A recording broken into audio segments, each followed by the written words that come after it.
আসসালামু আলাইকুম। Beautiful recipe চ্যানেলে সবাইকে স্বাগত জানাই। আজকে আমি আপনাদের করে দেখাবো কাতলা মাছের শুকনো ভাজি রেসিপি। এই রেসিপিটা আমি খুব অল্প সময়ের মাধ্যমে আজকে আপনাদের তৈরি করে দেখাবো। তাই শুরু থেকে শেষ পর্যন্ত দেখবেন আর আমার চ্যানেলটা সাবস্ক্রাইব করে আমার পাশেই থাকবেন। যারা আমার চ্যানেলটা সাবস্ক্রাইব করেছে তাদের অসংখ্য ধন্যবাদ। তাহলে কথা না বাড়িয়ে শুরু করা যাক। এখানে আমি প্রায় মাছগুলোকে ভালোভাবে ধুয়ে একটি বাটিতে নিয়েছি। আপনারা ভালোভাবে মাছগুলোকে ধুয়ে নেবেন। তারপরে এখানে আমি দিয়ে দিব স্বাদমতো লবণ। আপনারা লবণ হলুদের পরিমাণটা মাছ অনুযায়ী দিবেন। তারপর আমি দিয়ে দিলাম পরিমাণ মতো হলুদ গুঁড়ো। এখন আমি হাত দিয়ে ভালোভাবে মেখে নিব। কিছুক্ষণ ধরে ভালোভাবে মেখে নিতে হবে যাতে লবণ হলুদ সবগুলো মাছের গায়ে ভালোভাবে লেগে যায়। দেখুন আমি ভালোভাবে মেখে নিয়েছি। মাছগুলো ভালোভাবে মাখা হয়ে গিয়েছে, এখন আমি তেলে ভেজে নিব। তাই আমি চুলায় একটি প্যান বসিয়ে দিলাম। প্যানটা গরম হয়ে গিয়েছে, এখন আমি তেলটা দিয়ে দিলাম। তেলটা গরম হওয়ার জন্য আমি চারপাশে ছড়িয়ে দিলাম এবং তেলটা গরম হয়ে গেলেই একে একে মাছগুলো দিয়ে দিব। তেলটা গরম হয়ে গিয়েছে, এখন আমি মাছগুলো দিয়ে দিচ্ছি। মাছগুলোকে আপনারা একে একে ভালোভাবে ভেজে নেবেন। তাই আমি এখানে সবগুলো মাছ দিয়ে দিচ্ছি। অবশ্যই মাছগুলোকে গোল্ডেন করে ভেজে নিতে হবে, গোল্ডেন কালার করে ভাজতে হবে। তাই এ পিঠ ভালোভাবে ভেজে নিয়েছি, এখন আমি অপর পিঠও এভাবে ভেজে নিব। দেখুন কতটা সুন্দর একটা কালার চলে এসেছে। তারপরে আমি উল্টে দিয়েছিলাম। এখন আমি দোনো পিঠও এভাবে ভালোভাবে ভেজে নিব। ভালোভাবে ভেজে নিতে হবে। দেখুন আমি ভালোভাবে ভেজে নিয়েছি, এখন আমি মাছগুলোকে তুলে নিব। আপনারা এভাবে ভেজে নেবেন। একে একে আমি সবগুলো মাছ তুলে নিচ্ছি। একে একে আমি সবগুলো মাছই তুলে নিব। যে পাত্রে আমি মাছগুলো ভেজে নিয়েছি ওই পাত্রে আমি একটু পরিমাণে তেল দিয়ে দিব মাছগুলো রান্না করার অনুযায়ী। তেলগুলো দিয়ে দিলাম। তেলটা গরম হওয়ার জন্য অপেক্ষা করতে হবে। তেলটা গরম হয়ে গিয়েছে, এখন আমি পেঁয়াজ কুচি দিয়ে দিব। আপনারা অবশ্যই মনে রাখবেন পেঁয়াজ কুচিটা মাছ ভাজিতে একটু বেশিই দিতে হয়। পেঁয়াজ কুচির সাথে এখন আমি মরিচ কুচি দিয়ে দিলাম। আপনারা ঝালটা পরিমাণ মতো দিবেন। পেঁয়াজ কুচি এবং মরিচ কুচিগুলোকে ভালোভাবে ভেজে নিতে হবে। ভালোভাবে লালচে করে ভেজে নিতে হবে যাতে কাঁচা ভাবটা চলে যায় এবং কিছুক্ষণ ধরে গোল্ডেন কালার করে ভেজে নিতে হবে। তাই আমি কিছুক্ষণ ধরে ভালোভাবে নেড়ে নিচ্ছি এবং কিছুক্ষণ ধরে ভেজে নিচ্ছি যাতে কাঁচা ভাবটা চলে যায়। এখন আমি কিছুক্ষণের জন্য ভাজতে দিয়েছি। দেখুন ভাজা হয়ে গিয়েছে, এখন আমি এতে দিয়ে দিব টমেটো কুচি। দেখুন আমি এখানে পরিমাণ মতো টমেটো নিয়েছি। এখন টমেটোটাকেও ভালোভাবে ভেজে নিব যাতে 50% টমেটো গলে যায় আর বাকি 50% রান্না করতে করতেই তা গলে যাবে। তাই আমি আবারও কিছুক্ষণের জন্য রেখে দিলাম। দেখুন টমেটোটা প্রায়ই গলে গিয়েছে, এখন আমি ভালোভাবে নেড়ে নিচ্ছি। ভালোভাবে নেড়ে নিতে হবে। ভালোভাবে নাড়া হয়ে গিয়েছে, এখন আমি এতে দিয়ে দিব একটু পরিমাণে পানি। পানিটা দিয়ে দিয়েছি, এখন আমি ভালোভাবে মিশিয়ে নিব। ভালোভাবে মিশিয়ে নিতে হবে। ভালোভাবে মিশানো হয়ে গেলে পানিটা ফুটে গেলেই আমরা সবগুলো উপকরণ দিয়ে দিব। তাই পানিটা ফুটানোর জন্য অপেক্ষা করতে হবে। পানিটা ফুটে গিয়েছে, এখন আমি স্বাদ মতো লবণ দিয়ে দিলাম।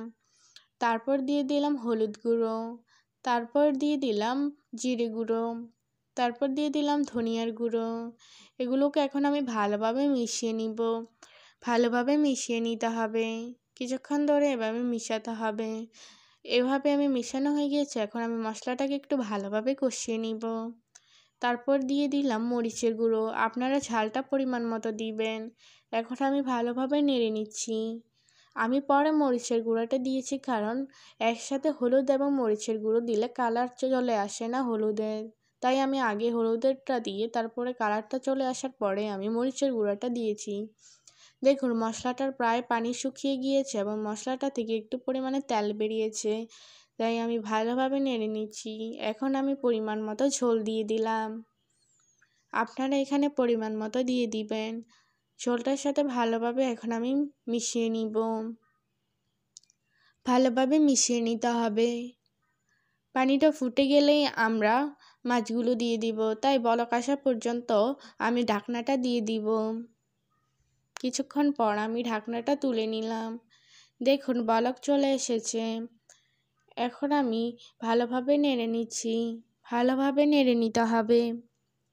ভালোভাবে নেড়ে নেওয়ার পর এখন আমি এতে দিয়ে দিব একে একে মাছগুলো। একে একে আপনারা সবগুলো মাছই দিয়ে দিবেন। এখানে আমি সবগুলো মাছই দিয়ে দিচ্ছি। সবগুলো মাছ দিয়ে দেওয়ার পর একটু ভালোভাবে নেড়ে দিব। ভালোভাবে নেড়ে নিতে হবে। ভালোভাবে নাড়া হয়ে গেলেই আমি আবারও কিছুক্ষণের জন্য ঢাকনাটা দিয়ে দিব। কিছুক্ষণ আপনারা এভাবে ঢাকনাটা দিয়ে দিবেন।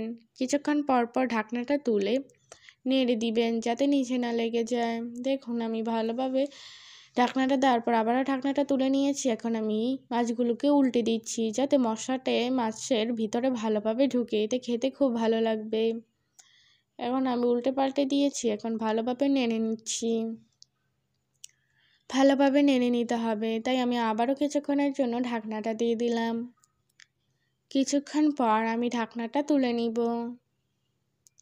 আপনারা অবশ্যই এর মাঝে মাঝে ঢাকনা দিয়ে আবার কিছুক্ষণ পর তুলে ভালোভাবে নেড়ে নেবেন। আর চুলার আঁচটা অবশ্যই মিডিয়াম রাখবেন। তাই আমি কিছুক্ষণ পর ঢাকনাটা তুলে নিব। দেখুন পানিটা প্রায় শুকিয়ে গিয়েছে। এখন আমি এতে দিয়ে দিব ধনিয়া কুচি পাতা। আপনারা অবশ্যই ধনিয়া কুচি পাতাটা দেওয়ার চেষ্টা করবেন। এতে মাছ ভাজির স্বাদটা আরও দ্বিগুণ হয়ে যাবে। এখন আমি উপর দিয়ে ছড়িয়ে দিলাম। একটু ভালোভাবে নেড়ে দিব। ভালোভাবে নেড়ে নিতে হবে যাতে ধনিয়া পাতার সুগন্ধিটা বের হয়। ভালোভাবে নেড়ে নিয়েছি।